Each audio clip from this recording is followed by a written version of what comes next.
my brothers and sisters in Christ, we are going to go ahead and get started. And remember that in the book of, let's go back to Malachi. Israel is going to go through an unfaithful situation here. And we're going to pick it up in Malachi chapter number 2 and start there.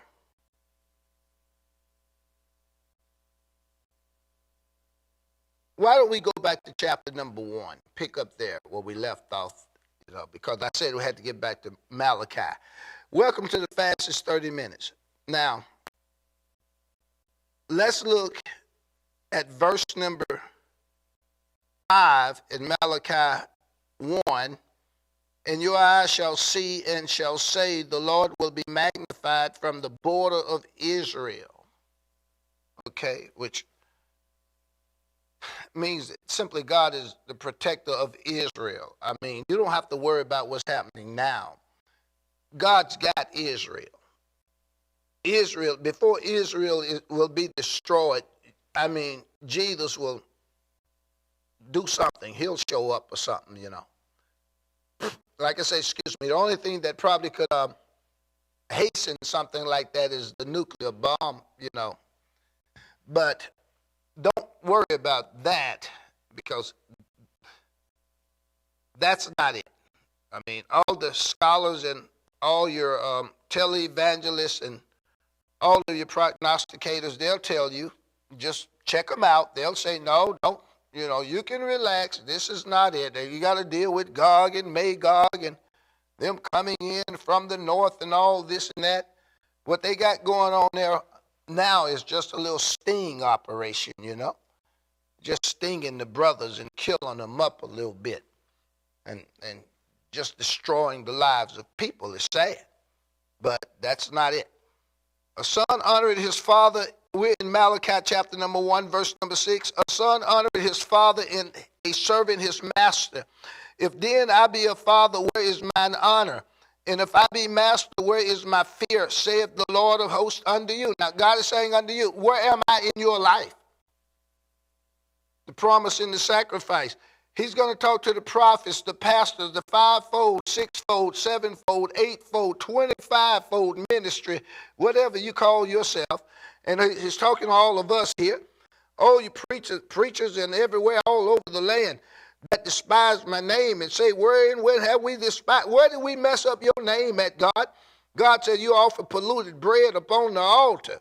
And you say, come on up here and do it your way and have it your way. This is really a Burger King church. And then you go and offer the sacrifice to blind folks. And he said, this is an evil thing, because if blind lead the blind, they'll fall into the ditch. And he said, which governor can you please? Which senator? Who in the highest positions in the world can you please? Excuse me. In verse number 9, he said, now, look, I pray you, I beseech God that he will be gracious. Go and pray that God will help you and be gracious upon us. In verse number 10, who is there even among you that will shut the doors for naught, neither do you kindle fire on my altar? God has said, who among you, is there anybody house that you can go to? Who among you going to shut the door for nothing? No, God said they going to open the door for everything. Go to a hotel room. Go to your in-laws' house. Go to your outlaw's house. You got to take something. You got to pay something. You got to give something. No, it's not just open doors. Come on, this is a paying house. Here it is, I have no pleasure in you, saith the Lord of hosts. Neither will I accept an offering at your hand. God is saying, I don't even want what you're bringing to the church. I don't even want what you're bringing, because you're messed up. You got the wrong ideas. You got the wrong mindset. You polluted the altar. You polluted my house. Your heart is not there. You're not a giver. You're just a taker. And that's all there is to it. In verse number 11, from the rising of the sun until the going down of the same, my name shall be great among the Gentiles. Well, among the people that they call Gentiles, well, who really are the Gentiles? You know what I mean? Is it the white folks? You better believe it. Where's his name at? It is great among the white people, the Gentiles. I know y'all didn't know this stuff. Who do you think has got the gospel out there and all the money and all the whatever the case may be? And you got to look at the mystery behind the church and the things that goes on in dark places and the grooming aspect and the word that scares folks into giving their life over to an occultic situation. Name brand here and name brand there. But many in the last days are going to fall away from the truth because they are going to walk having itching ears, not listening, not taking heed to sound doctrine. And God is saying again, my sheep, you and I know his voice. Y'all better listen because I heard the man say something one time. The old sports commentator, he said one of the football players that played the game, he listened with his eyes. Oh, Lord. And I didn't get it until the Lord said, you better hear it again. Listen with your eyes. What your eyes show you, your ears is trying to tell you that something is wrong or something is right with this picture. We look with our eyes, but we don't listen with them. We don't believe our lying eyes that's telling us the truth about what folks are doing right in front of us.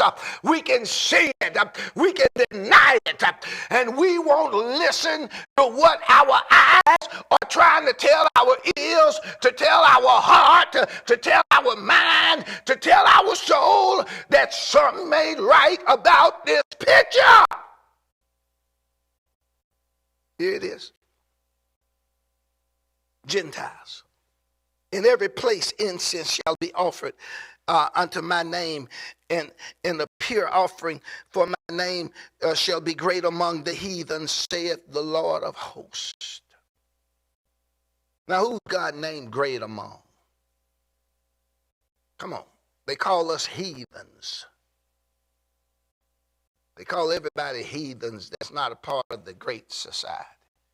Who really are the children of Israel? Where are they? Who really are the heathens? We just mixed all up everywhere, aren't we? Everybody believe that they are a Jew. Some of them.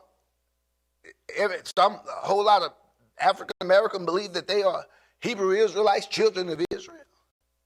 We got to mix with Indian and Native American, rather, all over the land. Got to mix with white coming down through slavery. What are we really? I think all of us got a little bit of Jew and a little Gentile in us, don't you think? Something is going on. Here it is. This is getting a little bit rough, so I'm going to hurry. And he goes on to say, for my name's sake, for my name shall be great among the heathen. With verse number 11, the book of Malachi, chapter number 1, saith the Lord, but you have profaned it, in that you say the table of the Lord is polluted, and the fruit thereof, even his meat, is contemptible. What are we serving in the house of God? What are we serving in life? Come on. Do it your way. God said they done messed up the table. Promising sacrifice.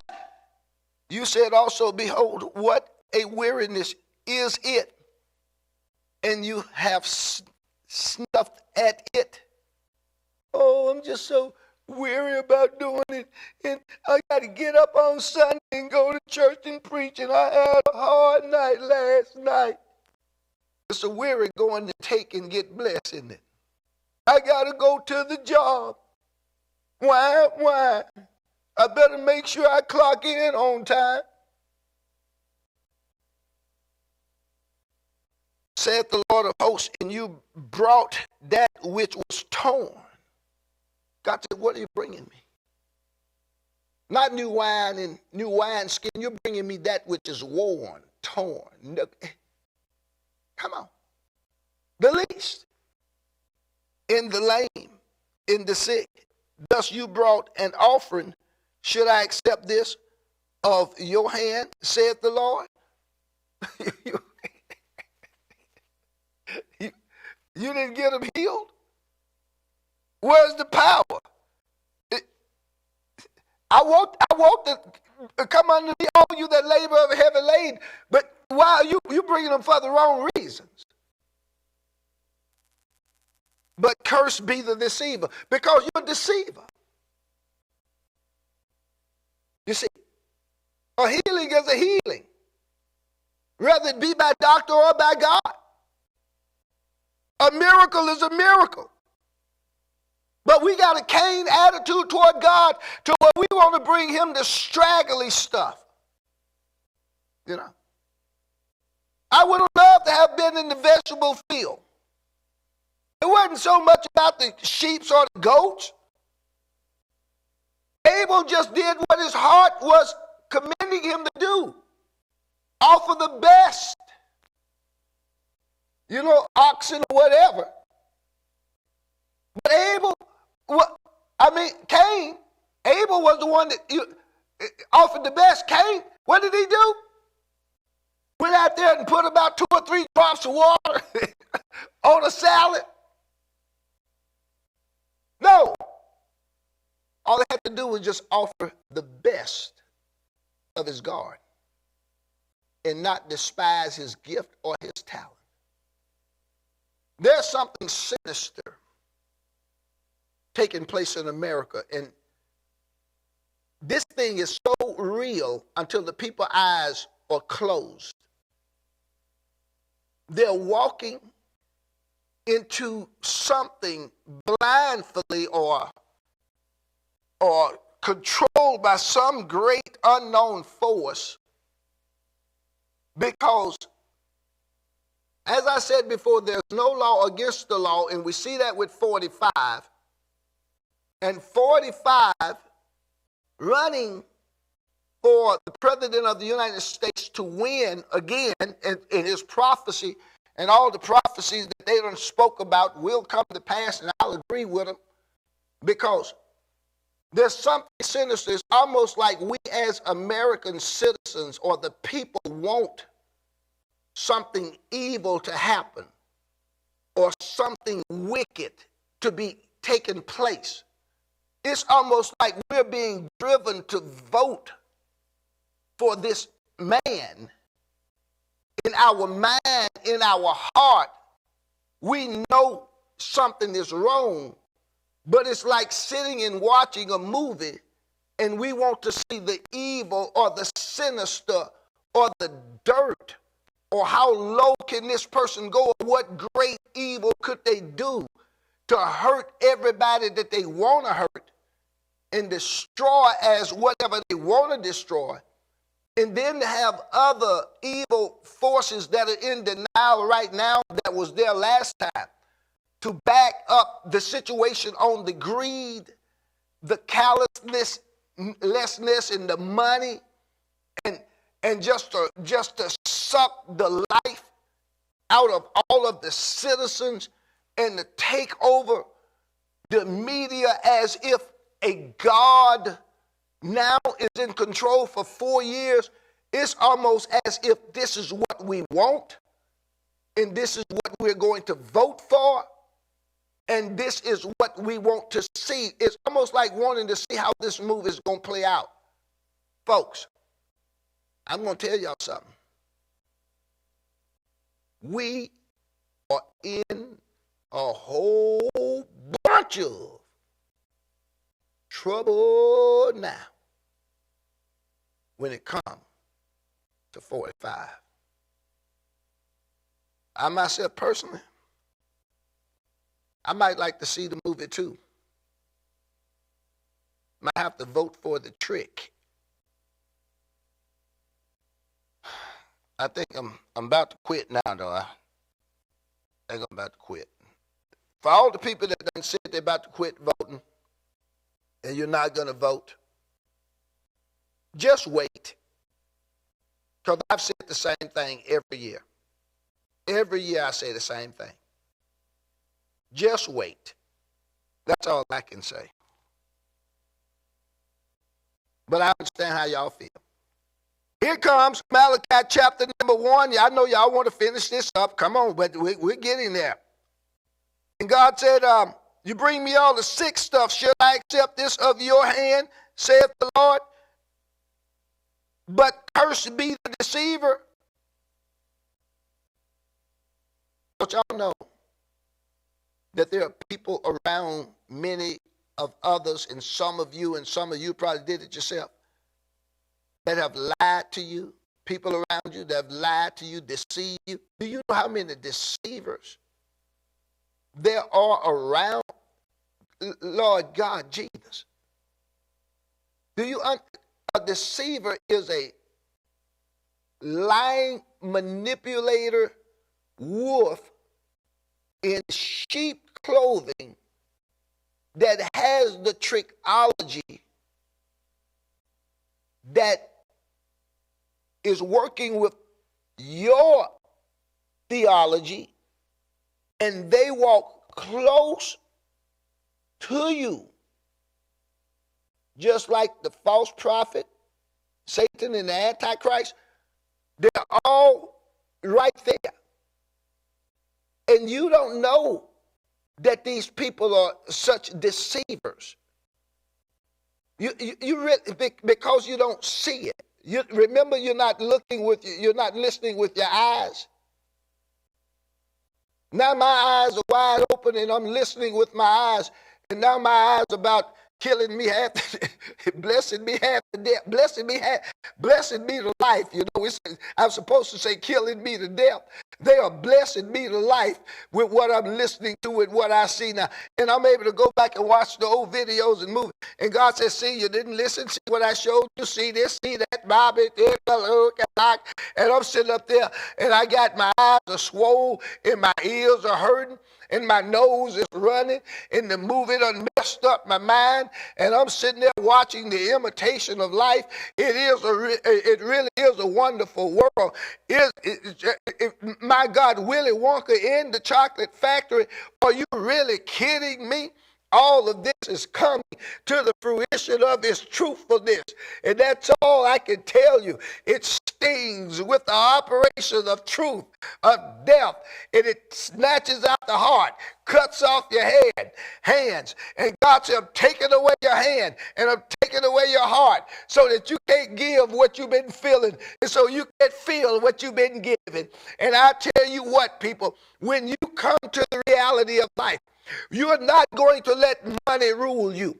You're not going to let lust or lasciviousness or relationship or sex or drugs, alcohol, rock and roll. You're not going to let none of that rule you. What you're going to do is turn your heart to the true and faithful God and trust in him with all of your heart and lean not to your own understanding. God know your shortcoming. He know where your flesh is. We've all sinned and come short of the glory of God. But don't let that stop you from going to the Lord of Lords and the King of Kings and saying, Lord, here am I. What good is it with all of your money and you? Oh me, I don't have time for this. And you're going to leave it. I mean, folks, look at all the famous people that are gone and expired. Now, they are gone. All right, they are gone. Now, you know who's there. We're not calling it that. You know who's there? From the senators to the governors to the congressmen to the Supreme Court and to the pop stars, to the rock stars. From what happens? Those grandchildren, let me tell you how they feel right now. They're sad mama and papa is gone. And they're looking at the parents and sharing the grief. But inside, they know they're getting ready to ride $2. The children know they getting ready to ride $2. Now it's open, y'all. You see. So it's passed on down from one generation to the next. And that's how life goes. The wealth is transferred from one generation to the next. It's not spread abroad. It's not given to the poor or dispersed. Charities are only for protection against the system. And we know that when all of this is said and done, many people are going to wish that they would have given to the truth of God's word, not to the mindset in the pocket of a heathenistic man. Do y'all know what your leaders do with their offerings? They buy stuff. Furniture, Mercedes, BMWs. God wants our pastor to be blessed. Our pastor gonna look good. We want to make sure that on our appreciation, we gonna get $20,000, $15,000, $30,000. Yeah, we gonna do it. Because the pastor looking at something here. Praise the Lord. Gonna build on a little house, shed out there. Folks, let me tell you something. That is to be distributed.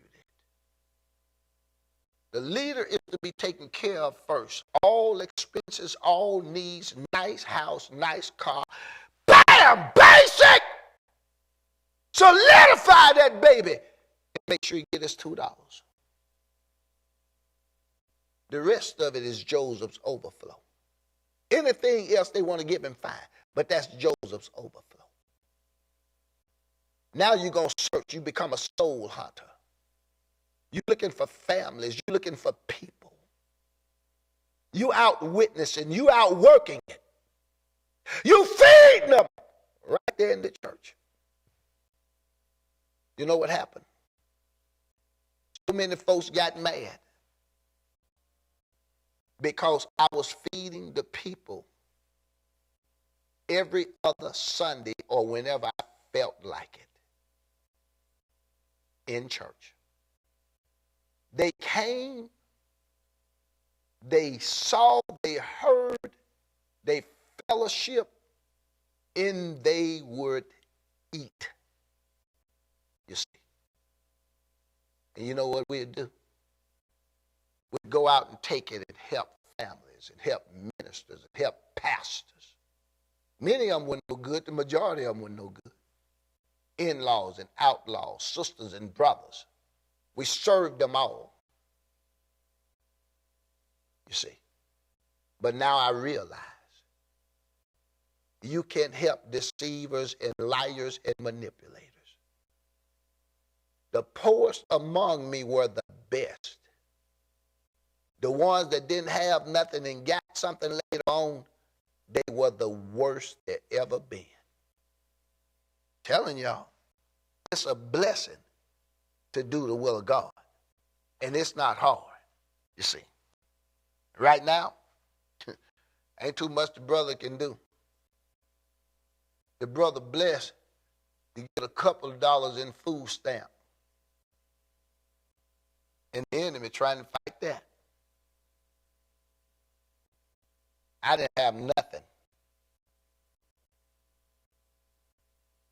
But cursed be the deceiver, which hath in his flock a male, and vow it and sacrifice it unto the Lord a corrupt thing. You see, you got a male goat, right? You got a male oxen, whatever you're going to sacrifice. And vow it. Oh, God, I'm giving this to you because, you know, I really want you to just give me this and bless this to me. But the offering ain't no good.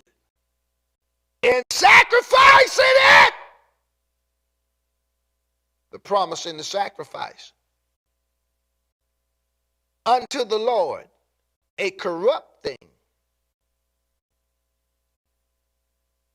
For I am a great king, saith the Lord of hosts. And my name is dreadful among the heathen. Who fear God the most?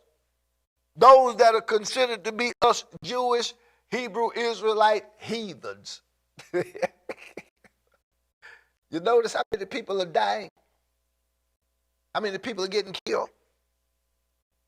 Notice the young men that are out there now, gang banging.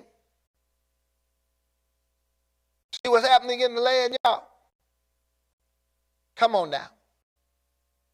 Do y'all see the world turning on its event? Do you see the power of control, the power of money?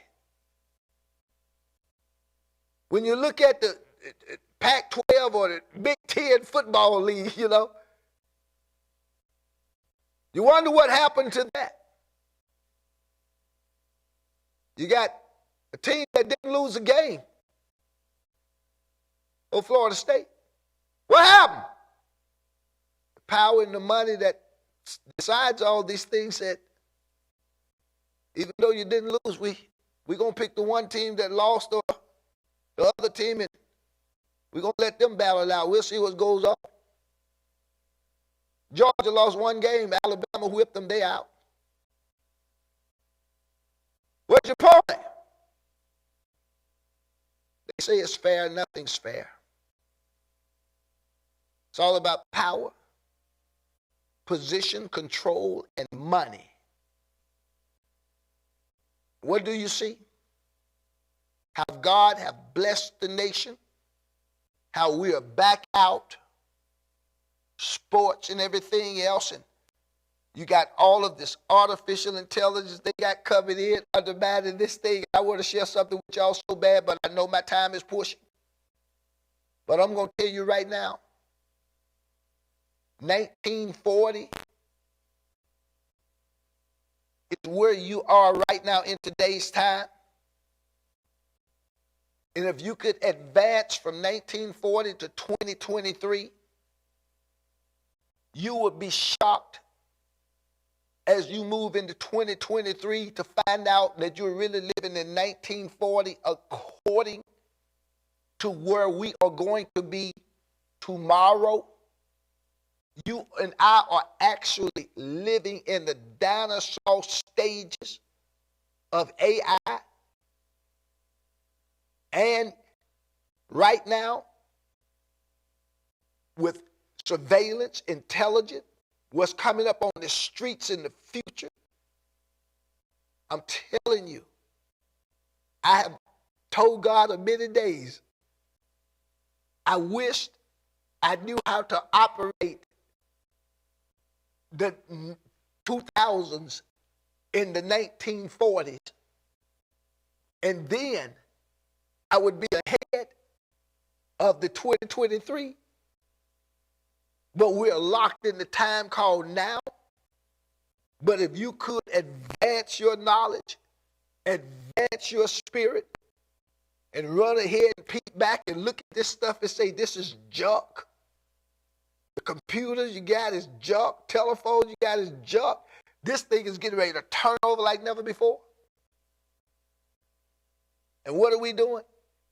We're still holding on to junk. Old clothes that you need to throw away. Old shoes that you can't wear. Food in your refrigerator that's freezer burnt. Old cars and trucks. And we're not advancing, but we're just going to live here and die with it. That's what we're going to do. I think about it, and I laugh so hard. And I don't mean no harm. But I laugh so hard at your pretty things that shine in life. Your golds and your diamond rings. Gold and all. I laugh at everybody that have it on. I love it. It's good to look at. And I say to myself, God, they really have no idea. The Lord said they don't know yet. Not like you. See, I got the stuff too. I don't want no more of it. I really don't want no more of that. Y'all can have it, really. Y'all can. I don't want no more. I'm closing now, y'all. We're going to pick this up tomorrow night. I've been promising y'all Malachi chapter number 2. We're going to get there, and here we go. In closing, and we're just going to read this, and we'll pick this up tomorrow night, okay? This is the last verse coming up in here. Malachi 2:1. And now, O you priest, this commandment is for you. If you will not hear, and if you will not lay it to heart, to give glory unto my name, saith the Lord of hosts, I will even send a curse upon you, and I will curse your blessings. Yea, I have cursed them already, but you do not lay it to heart. Now you tell me tomorrow night is not going to be Frosty the Snowman. That's my time. Thank you for yours. I'll see y'all tomorrow night. Promise and sacrifice. Love you too. Bye.